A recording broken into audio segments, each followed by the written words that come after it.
आपल्या सोबत आहेत इथले प्रगतशील शेतकरी. मला सांगा या वेळेला तुमचं मत कोणाला राहील? आम्हाला वाटतं मला इथून माग सुजय विखे होते. हा.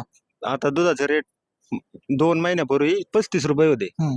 आता झाले 26 रुपये. हम्म. म्हणजे 2-2.5 महिन्यात 10 रुपये रेट तुटल्यात आणि उन्हाळा लागलाय त्यात. हम्म. जनावरांना दुधाचा बहुत लय चाराची तुंड हे एकात घालावं लागतं उन्हाळ्यात.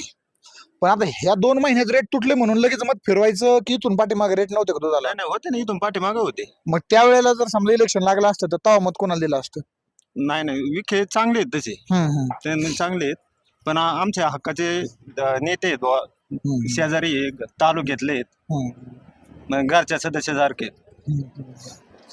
म्हणजे एकंदरीत आता तुम्ही म्हणताय ते घरच्या सदस्यासारखे आहेत, पण मला सांगा आतापर्यंत म्हणजे नेते 4-4.5 वर्ष आमदार होते, त्यांनी आता समजा राजीनामा दिला तो भाग वेगळा, पण